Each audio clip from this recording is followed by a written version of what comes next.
ચુંબકના ગુણધર્મો આધારિત તૈયાર કરવામાં આવેલું સાધન હોકાયંત્ર વિશે શીખ્યા. તમને યાદ છે ને? તો કહો તો, આ સાધનમાં કયું ચુંબક હતું?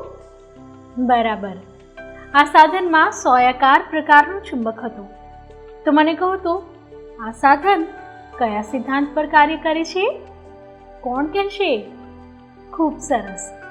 સમક્ષિતિજ દિશામાં મુક્ત રીતે હરીફરી શકે તેવા ચુંબકીય સોયના છેડા ઉત્તર દક્ષિણ દિશામાં સ્થિર થાય છે. આ સિદ્ધાંત પર હોકાયંત્ર કાર્ય કરે છે. ત્યાર પછી આ સાધનનો ઉપયોગ ક્યાં ક્યાં થાય છે તેની પણ સમજ મેળવી. ત્યાર પછી તમે શીખ્યા કે પૃથ્વી પણ એક ચુંબક તરીકે વર્તે છે. પૃથ્વીના આ ચુંબકને આપણે ભૂચુંબક તરીકે ઓળખીએ છીએ. ત્યાર પછી પ્રવૃત્તિ 1 દ્વારા ચુંબકીય બળ રેખાઓ કાગળ પર મેળવી, જેમાં તમે જોયું કે કાગળ પર ચુંબકની આસપાસ લોખંડના ભૂકાની ચોક્કસ ભાત રચાય છે, જેને ચુંબકીય બળ રેખાઓ કહેવાય. એના પછી પ્રવૃત્તિ 2 દ્વારા ચુંબકીય ક્ષેત્ર મેળવવાની રીત પણ શીખ્યા. અને છેલ્લે નાનું અને મોટું ચુંબક લઈને સમજ મેળવી કે દરેક ચુંબકનું ચુંબકીય ક્ષેત્ર અલગ અલગ હોય છે. તો યાદ આવી ગયું ને તમને બધું જ? હવે આપણે આગળ વધીએ. હવે બીજા અંકમાં શું શીખવાનું છે તેના મુદ્દાઓ જોઈ લઈએ.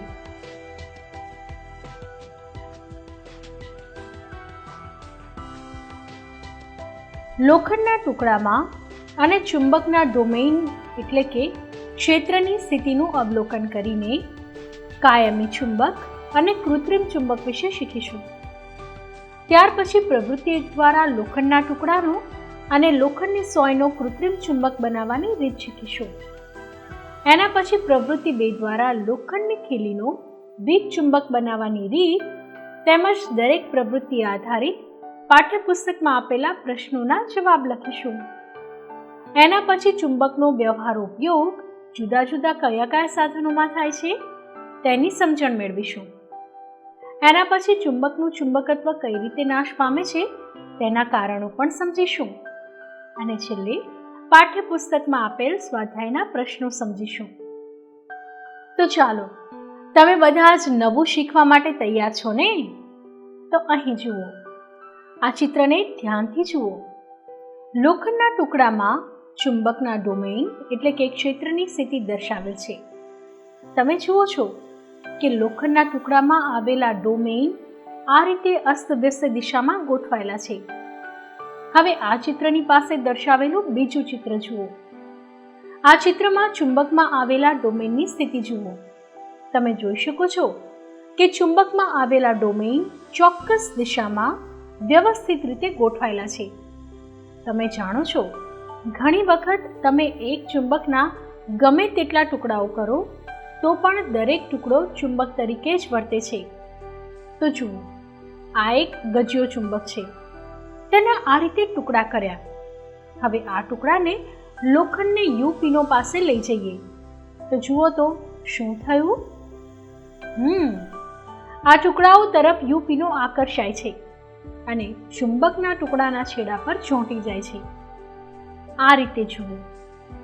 આ ચુંબકનો બીજો ટુકડો લઈને પ્રવૃત્તિ કરીએ. આ ત્રીજો ટુકડો લઈને પ્રવૃત્તિ કરીએ. તમે જોયું કે દરેક ટુકડો ચુંબક તરીકે વર્તે છે. તમને આમ થવાનું કારણ સમજાયું? નથી સમજાયું? જો આ ચુંબકના ટુકડા કર્યા, પણ દરેક ચુંબકના ટુકડામાં ડોમેઇન આ રીતે સુવ્યવસ્થિત સ્થિતિમાં ગોઠવાઈ જાય છે. પરિણામે ચુંબકનો આ દરેક ટુકડો ચુંબક તરીકે વર્તે છે. આવા પ્રકારના ચુંબકને કાયમી ચુંબક કહેવાય. તમે આ બાબતને ધ્યાનમાં રાખજો. તો ચાલો, અહીં પ્રશ્ન 1માં શું પૂછ્યું છે તે જુઓ. લોખંડ અને ચુંબકના ડોમેઇનમાં શું તફાવત જોવા મળે છે? તો મને કહો તો શું જવાબ આવશે? લોખંડમાં ડોમેઇનની સ્થિતિ અસ્તવ્યસ્ત જોવા મળે છે અને ચુંબકના ડોમેઇન ચોક્કસ દિશામાં ગોઠવાઈ જાય છે. તો તમે આ જવાબ લખ્યો ને? ખૂબ સરસ. તમે હમણાં જ શીખ્યા કે લોખંડના ટુકડામાં ડોમેઇન અસ્તવ્યસ્ત ગોઠવાયેલા હોય છે, જેથી જ્યારે લોખંડના ટુકડાનું ચુંબક બનાવીશું ત્યારે આ લોખંડનો ટુકડો થોડા સમય માટે ચુંબક તરીકે વર્તશે પણ થોડી જ વારમાં તેના ડોમેઇન અસ્તવ્યસ્ત થઈ જવાથી તે ચુંબક તરીકે નહીં વર્તે. આવા ચુંબકને કૃત્રિમ ચુંબક કહેવાય. તો અહીં આપેલ પ્રશ્ન જુઓ. શું પૂછ્યું છે? વાંચો તો. શું લોખંડના ટુકડાને ચુંબક બનાવી શકાય? તમે હમણાં જ શીખ્યા કે લોખંડના ટુકડામાં ડોમેઇન અસ્તવ્યસ્ત હોય છે. જ્યારે લોખંડના ટુકડાને ચુંબક પર ઘસવામાં આવે ત્યારે ડોમેઇન ચુંબકીય અસરને કારણે વ્યવસ્થિત ગોઠવાઈ જાય છે અને થોડા સમય માટે લોખંડનો ટુકડો ચુંબક તરીકે વર્તે છે. આમ લોખંડના ટુકડામાંથી ચુંબક બનાવી શકાય. તો તમારે લોખંડના ટુકડાનો કૃત્રિમ ચુંબક બનાવવો છે? ચાલો એ માટે પ્રવૃત્તિ 1 કરીએ. આ પ્રવૃત્તિ માટે સોય, લોખંડનો ભૂકો અને ગજિયો ચુંબક જોઈશે. તમે બધા સાધનો તૈયાર કર્યા ને?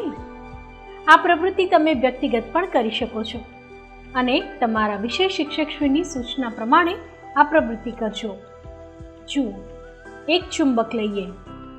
હવે આ એક સોય પર એક તરફ આ ચુંબકને થોડી વાર ઘસીએ. થોડી વાર ઘસ્યા પછી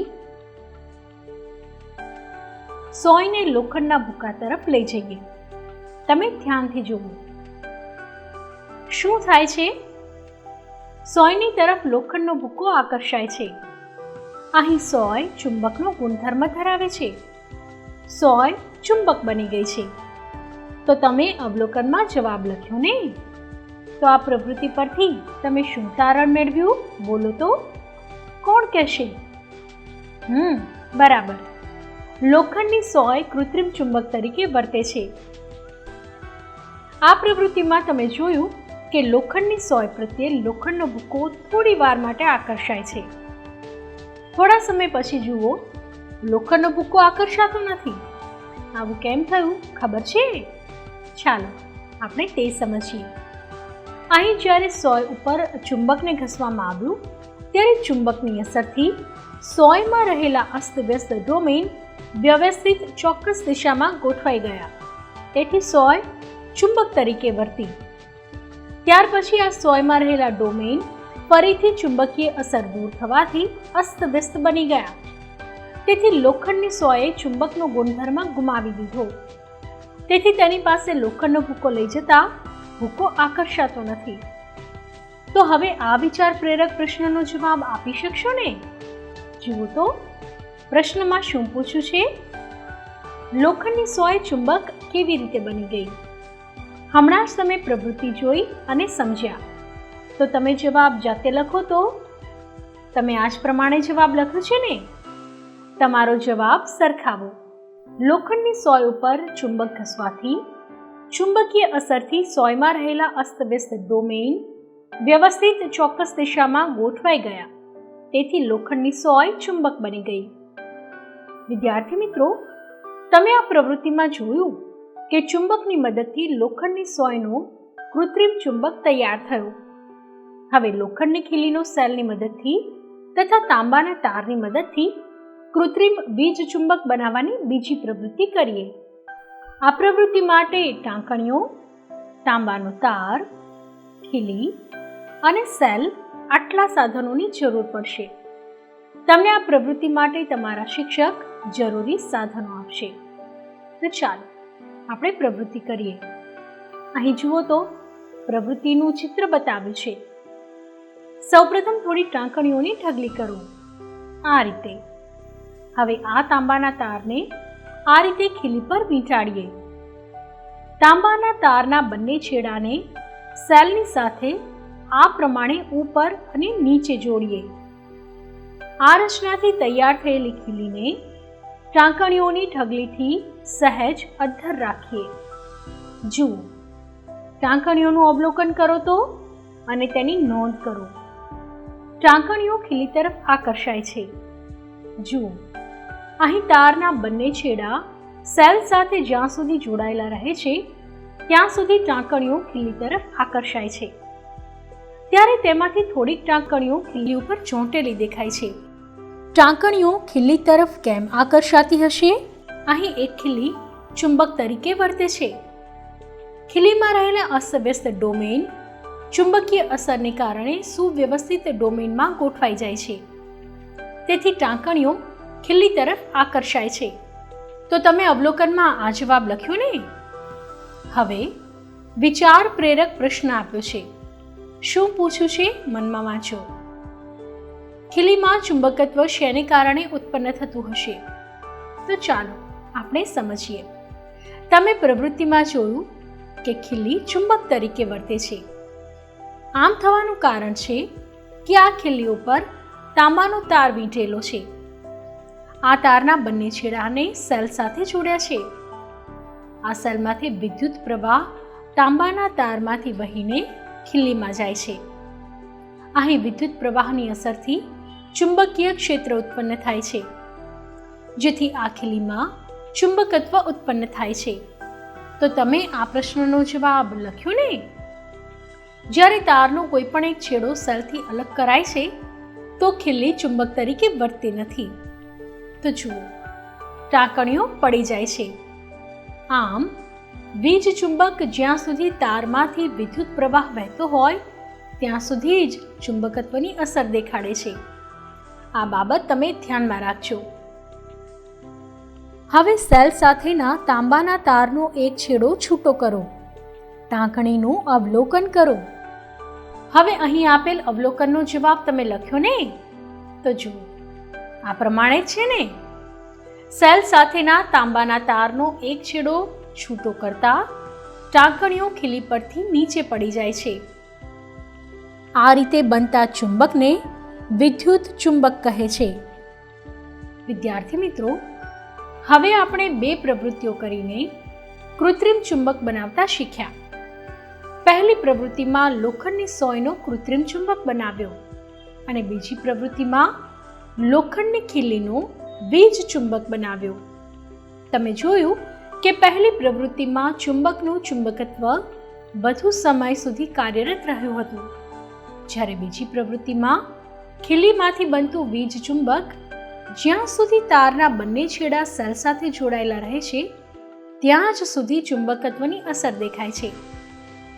આપણે અત્યાર સુધી ચુંબક વિશે ઘણી બધી બાબતો શીખ્યા અને હવે ચુંબકનો વ્યવહારમાં ક્યાં ક્યાં ઉપયોગ થાય છે તે વિશે સમજીએ. તો જુઓ, આ ચિત્રને ધ્યાનથી જુઓ. અહીં ચુંબકનો ઉપયોગ થતો હોય તેવા ઘણા સાધનોના ચિત્રો આપેલા છે. પહેલું ચિત્ર છે વોશિંગ મશીનનું. આ મશીન વીજળીથી ચાલે છે. આ તેની ઇલેક્ટ્રિક મોટર છે. આ ઇલેક્ટ્રિક મોટરમાં ચુંબકનો ઉપયોગ થાય છે. આ મોટરના ફરવાથી મશીન ચાલે છે. હવે બીજું ચિત્ર શેનું છે? આ બીજું ચિત્ર છે ફ્રીજનું. ફ્રીજનું આ બારણું છે. આ બારણાના ભાગમાં ચુંબકનો ઉપયોગ થયો છે. ફ્રીજનું બારણું ખોલીએ કે બંધ કરીએ ત્યારે આ ચુંબક તેમાં મદદ કરે છે, જેથી બારણું તેની જાતે ખુલી જતું નથી. એના પછીનું ચિત્ર જુઓ. આ ચિત્ર ટેપ રેકોર્ડરનું છે. ટેપ રેકોર્ડરમાં ટેપ કરેલા ભાગમાં જે અવાજ રેકોર્ડ કરેલો હોય તે ચુંબકીય સ્વરૂપે હોય છે. ટેપ ચલાવતા તે રેકોર્ડ કર્યા મુજબનો અવાજ સંભળાય છે. ત્યાર પછીનું ચોથું ચિત્ર જુઓ. મેગ્નેટવાળી ચંપલ દર્શાવેલ છે. તમે આ ચંપલ જોઈ છે? આ ચંપલમાં નાના નાના ચુંબકનો ઉપયોગ થયેલો હોય છે. આ ચંપલ પહેરવાથી શરીરમાં ચુંબકીય અસર આવે છે. પરિણામે પગનો દુખાવો અને બીજા રોગો મટાડી શકાય છે. હવે આગળનું ચિત્ર જુઓ. તમે આ ચિત્રને ઓળખો છો. આ ચિત્ર ક્રેનનું છે. ક્રેનને ગુજરાતી ભાષામાં ઊંટડો કહેવાય. આ ક્રેનની મદદથી ખાણમાંથી લોખંડની અશુદ્ધિઓ અને ભંગારને દૂર કરી શકાય છે. આ ક્રેનમાં અહીં છેડા ઉપર પ્રબળ ચુંબક હોય છે. તેની મદદથી ભારે અને વજનદાર સામાનને ઊંચકી શકાય છે અને એક જગ્યાએથી બીજી જગ્યાએ પણ મૂકી શકાય છે. તમે રસ્તાઓ પર જ્યાં જ્યાં ઊંડે ખોદકામ થયું હોય ત્યાં આવી ક્રેન જોઈ હશે. અને હવે છેલ્લું ચિત્ર જુઓ. આ ચિત્ર માઇક્રોફોનનું છે. માઇક્રોફોન લાઉડસ્પીકરમાં ચુંબકનો ઉપયોગ થયેલો હોય છે. તો આ ચિત્રોની નીચે આપેલ જગ્યામાં તમે જવાબ લખો. અહીં જૂથ ચર્ચાના પ્રશ્નમાં શું પૂછ્યું છે તે વાંચો. તમારા મિત્ર સાથે ચર્ચા કરી ચુંબકનો ઉપયોગ થતો હોય તેવી અન્ય વસ્તુઓની યાદી તૈયાર કરો. તો તમે અહીં શીખવ્યા તે સિવાયના સાધનો જોયા છે કે જેમાં ચુંબકનો ઉપયોગ થાય? તમે વિચારજો અને ચર્ચા કરીને જવાબ લખજો. લખેલા જવાબ સાથે તમારી યાદીની સરખામણી કરજો. તો જુઓ, ચુંબકનો ઉપયોગ પંખામાં, હોકાયંત્રમાં, ભારી બારણામાં, રમકડાઓમાં, ડિશવોશરના મશીનમાં, ડોરબેલમાં, જનરેટરમાં, વિદ્યુત ઇસ્ત્રીમાં, રેડિયામાં, ટેલિફોનમાં, ટીવીમાં, ઓપરેશન કરવા માટે વપરાતા સાધનોમાં, ફિઝિયોથેરાપીના મશીનોમાં, વિદ્યુત મોટરમાં, ખાણમાંથી અશુદ્ધિઓને બહાર કાઢવા માટે લાઉડસ્પીકરમાં વગેરેમાં થાય છે. તમે ઘણી વખત જોયું હશે કે લાંબા સમય બાદ ચુંબક કામ કરતું નથી, એટલે કે તે પોતાનું ચુંબકત્વ ગુમાવી દે છે. આ ગજિયો ચુંબક છે. હું તેને લોખંડની ટાંકણીઓ તરફ લઈ જાઉં છું. આ રીતે તમે જુઓ છો, ટાંકણીઓ પર કોઈ અસર દેખાતી નથી. તો આવું કેમ થયું હશે? ચુંબકે પોતાનું ચુંબકત્વ કઈ રીતે ગુમાવી દીધું હશે? તમારે આમ થવાનું કારણ જાણવું છે ને? તો અહીં આપેલા 4 ચિત્રોને ધ્યાનથી જુઓ.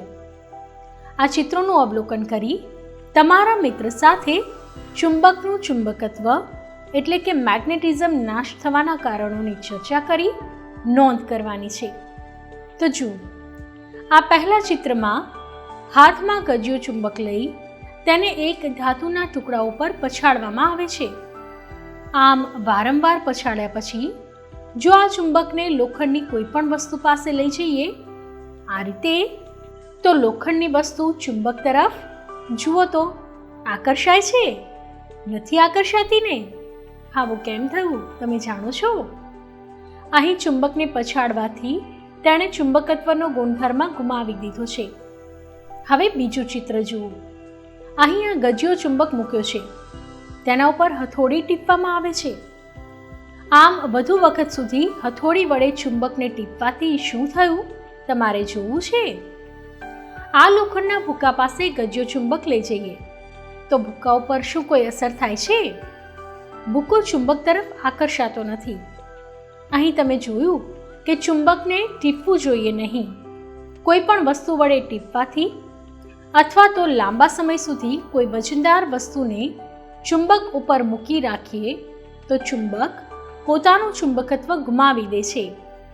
તો આ બંને ચિત્રો પરથી તમે તારણ કાઢ્યું ને કે ચુંબકનું ચુંબકત્વ ટકાવી રાખવા માટે તેને વારંવાર પછાડવું ન જોઈએ, ટીપવું પણ ન જોઈએ.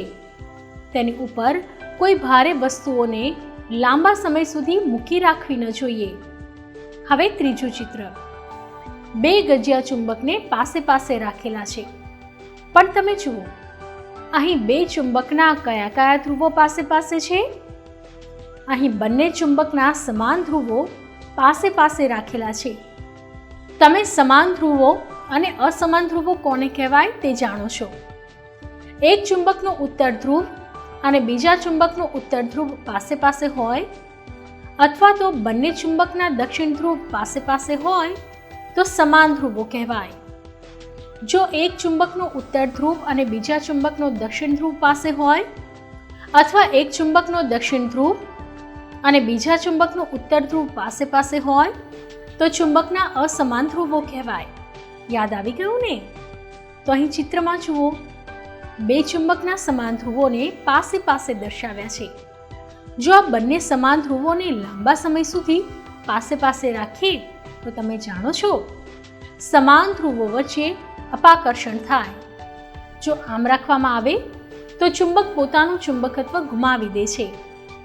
તો ચુંબકના સમાન ધ્રુવોને પાસે પાસે લાંબા સમય સુધી ન રાખવા જોઈએ, પણ ચુંબકના અસમાન ધ્રુવોને પાસે પાસે રાખવા જોઈએ. હવે ચોથું ચિત્ર. ચુંબકને પકડીને તેને સ્ટવ ઉપર ગરમ કરતો દર્શાવેલ છે. આમ ચુંબકને ગરમ કરીએ તો તે પોતાનું ચુંબકત્વ ગુમાવી દે છે. ગરમ કરેલા ચુંબકને આપણે આ લોખંડને યુ પિન પાસે લઈ જઈએ તો જુઓ તો યુ પિન ચુંબક તરફ આકર્ષાય છે? નથી આકર્ષાતી ને. તો આમ ચુંબકને ગરમ કરવાથી તેણે પોતાનું ચુંબકત્વ ગુમાવી દીધું છે. ચુંબકને લાંબો સમય સુધી કાર્યરત રહે તે માટે ગરમ ન કરવું જોઈએ. તમે અહીં પાઠ્યપુસ્તકના આપેલા ચિત્રો દ્વારા સમજ્યા કે ચુંબકનું ચુંબકત્વ કઈ રીતે નાશ પામે છે. તો તમે તમારા મિત્ર સાથે ચર્ચા કરી ચુંબકનું ચુંબકત્વ નાશ થવાના કારણોની નોંધ કરજો. તો જુઓ, આ પ્રમાણે કારણો દર્શાવ્યા છે ને. ચુંબકને વારંવાર પછાડવાથી, ચુંબકને હથોડી વડે ટીપવાથી કે તેની ઉપર ભારે વસ્તુઓ લાંબા સમય સુધી મૂકી રાખવાથી, ચુંબકના સમાન ધ્રુવોને લાંબા સમય સુધી પાસે પાસે મૂકી રાખવાથી, ચુંબકને ગરમ કરવાથી. તો વિદ્યાર્થી મિત્રો, આ એકમ અહીં પૂરો થાય છે. તમને આ એકમમાં શીખવાની મજા આવી ને? હવે આપણે સ્વાધ્યાયના પ્રશ્નોના જવાબ મેળવીએ. તો જુઓ, સ્વાધ્યાયમાં કુલ 3 પ્રશ્નો આપ્યા છે. તમે આ 3 પ્રશ્નો પહેલા તો મનમાં વાંચો. તમે આ પ્રશ્નો વાંચીને તરત જ કહેશો કે અમને આ બધા પ્રશ્નોના જવાબ આવડે છે. તો જુઓ, પહેલા પ્રશ્નમાં શું પૂછ્યું છે? તમારા ઘરમાં જોવા મળતી વસ્તુઓમાં ચુંબકનો ઉપયોગ થયો હોય તેવી વસ્તુઓની યાદી બનાવો. અહીં તમે તમારા ઘરમાં જે સાધનો ઉપયોગમાં લેતા હો અને તેમાં ચુંબકનો ઉપયોગ થયો હોય તેવા સાધનોના નામ લખવાના છે. તમે આ એકમમાં શીખી ગયા કે ચુંબકનો ઉપયોગ કયા કયા સાધનોમાં થાય છે. જો આ સાધનોના નામ અહીં દર્શાવીએ. આ સાધનમાંથી તમે ઘરમાં જે સાધન હોય તેનું નામ જવાબમાં લખજો. સમજાઈ ગયું ને? ચુંબકનો ઉપયોગ હોકાયંત્રમાં, ક્રેનમાં, રમકડામાં, જનરેટરમાં, વિદ્યુત ઇસ્ત્રીમાં, ટીવીમાં, રેડિયોમાં, ટેપ રેકોર્ડમાં, ફ્રીજમાં, વોશિંગ મશીનમાં, ડિશવોશરમાં, ડોરબેલમાં, બારી બારણામાં, મેગ્નેટ ચપ્પલમાં, શસ્ત્રક્રિયા માટે વપરાતા સાધનોમાં વગેરે અનેક સાધનોમાં થાય છે. હવે બીજો પ્રશ્ન. એક ખીલી કે સોય લઈને કૃત્રિમ ચુંબક બનાવો. તો આપણે પ્રવૃત્તિ 1માં લોખંડની સોય લઈને કૃત્રિમ ચુંબક બનાવવાની રીત શીખી ગયા. તો આ પ્રશ્નનો જવાબ ગૃહકાર્યમાં જાતે કરજો. હવે ત્રીજો પ્રશ્ન. એક ખીલી લઈને કૃત્રિમ વિદ્યુત ચુંબક બનાવો. તો આજે આપણે આ જ એકમમાં ખીલીમાંથી વિદ્યુત ચુંબક કેવી રીતે બને તે પ્રવૃત્તિ 2માં સમજ્યા. તો આ પ્રશ્નનો જવાબ પણ ગૃહકાર્યમાં લખજો. તો આ બંને પ્રવૃત્તિ તમારે જાતે ગૃહકાર્યમાં કરવાની છે, જેથી તમારું દ્રઢીકરણ થઈ જાય. તો અહીં સ્વાધ્યાયના પ્રશ્નો પૂરા થાય છે. તો આજના એકમમાં આપણે શું શીખ્યા તે યાદ કરી લઈએ.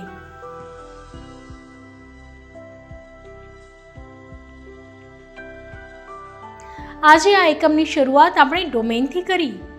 ડોમેઇનનો અર્થ ક્ષેત્ર થાય. તમે જોયું કે લોખંડના ટુકડામાં અસ્તવ્યસ્ત રીતે ડોમેઇન ગોઠવાયેલા છે અને ચુંબકના ટુકડામાં ડોમેઇન સુવ્યવસ્થિત ચોક્કસ દિશામાં ગોઠવાયેલા છે. તમે સમજ્યા કે લોખંડના ટુકડાનો કૃત્રિમ ચુંબક બનાવીએ ત્યારે લોખંડનો ટુકડો થોડો સમય સુધી ચુંબક તરીકે વર્તે છે, પણ થોડા સમય બાદ તે ચુંબક તરીકે વર્તતો નથી. તેનું કારણ તમને યાદ છે ને? તમારો જવાબ સાચો છે. લોખંડના ટુકડામાં ડોમેઇન અસ્તવ્યસ્ત હતા, પણ જ્યારે આ ટુકડાને ચુંબક પર ઘસવામાં આવે ત્યારે ડોમેઇન સુવ્યવસ્થિત ગોઠવાઈ જતા તે ટુકડો અથવા તો લોખંડની સોય ચુંબક તરીકે વર્તે છે. પણ થોડી વાર પછી આ ડોમેઇન ફરીથી અસ્તવ્યસ્ત થઈ જતા તે ચુંબકત્વનો ગુણધર્મ ગુમાવી દે છે. તો આમ લોખંડનો ટુકડો કાયમી ચુંબક તરીકે વર્તતો નથી. આ રીતે તૈયાર થયેલ ચુંબકને કૃત્રિમ ચુંબક કહેવાય. ત્યાર પછી પ્રવૃત્તિ 2માં ખીલી લઈને કૃત્રિમ વિદ્યુત ચુંબક બનાવ્યો. તેમાં પણ તમે જોયું કે જ્યાં સુધી તાંબાના તારના બંને છેડા સેલ સાથે જોડાયેલા રહે છે ત્યાં સુધી જ ખીલી ટાંકણીઓને પોતાની તરફ આકર્ષે છે. જ્યારે સેલ પરથી કોઈ પણ એક છેડો અલગ કરી દેવામાં આવે છે ત્યારે ટાંકણીઓ ખીલી પરથી નીચે પડી જાય છે. આ રીતે ખીલીમાંથી કૃત્રિમ ચુંબક બનાવવાની પ્રવૃત્તિ કરી. ત્યાર પછી પાઠ્યપુસ્તકમાં આપેલ ચિત્ર પરથી દરેક સાધનમાં ચુંબક ક્યાં વપરાય છે તેની સમજ મેળવી. અને છેલ્લે તમે શીખ્યા કે ચુંબકનું ચુંબકત્વ કઈ રીતે નાશ પામે છે. અને છેલ્લે સ્વાધ્યાયના પ્રશ્નોની ચર્ચા કરી. તો તમને બધી બાબતો યાદ આવી ને? તો હવે આ એકમ તો પૂરો થયો. આના પછીના અંકમાં શું ભણવાનું છે તે જોઈ લઈએ.